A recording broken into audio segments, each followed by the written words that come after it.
ఇప్పుడైతే మనతోటి 99 TV chairman తోట చంద్రశేఖర్ గారు మనతో ఉన్నారు. సో ఆయన అడిగి విశ్వ సమైక్య సంక్రాంతి సంబరాలు వేడుక ఎలా జరుగుతుంది, సో ఆయన ఎలా ఫీల్ అవుతున్నారో అడిగి తెలుసుకుందాం. Hi sir, good evening. Sir, ఎలా అనిపిస్తుంది మీకు ఈరోజు ఈవినింగ్?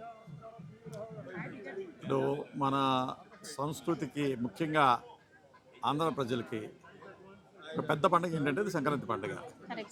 కానీ ఇప్పుడు అర్బనైజేషన్ అయిపోవటం వల్ల, అందరూ సిటీస్కి మూవ్ అవ్వటం వల్ల ఈ సిటీస్లో ఈ పండుగలు ఏంటి, వాటి ఆచార వ్యవహారాలు ఏంటి, ఆ పండుగ అంటే యాక్చువల్గా సంక్రాంతి పండుగ ఏ థీమ్తో చేస్తారు, ఈ ఉద్దేశం ఏంటి, దాన్ని ఏ విధంగా పల్లెల్లో జరుపుకుంటారు అన్నదే పట్టణ ప్రజలు మర్చిపోతున్న తరుణం. ఇటువంటి తరుణంలో విశ్వ సమాఖ్య వాళ్ళు ఈరోజు ఇక్కడ హైదరాబాద్లో శిల్పారామంలో మన పల్లెల్లో ఏ విధంగా అయితే మనం సంక్రాంతిని మనం సెలబ్రేట్ చేసుకుంటామో అవన్నీ ఇక్కడ సమకూర్చి అన్ని ఈవెంట్స్, ఆ ఈవెంట్ మొత్తంలో అన్ని విషయాలు మనం సంక్రాంతి, అది భోగి కానివ్వండి, సంక్రాంతి పండుగ కానివ్వండి, కనుమ కానివ్వండి, పల్లెల్లో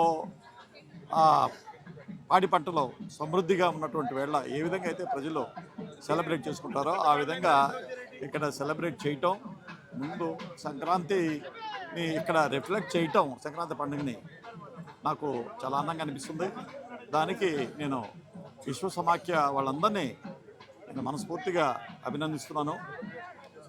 ఈ పండగ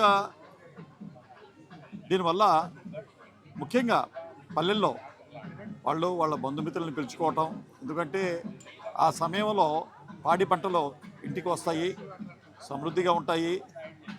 వాళ్ళ పిల్ల పాపలతో వాళ్ళు వాళ్ళ బంధుమిత్రులతో చక్కగా సెలబ్రేట్ చేసుకుంటారు సంక్రాంతిని.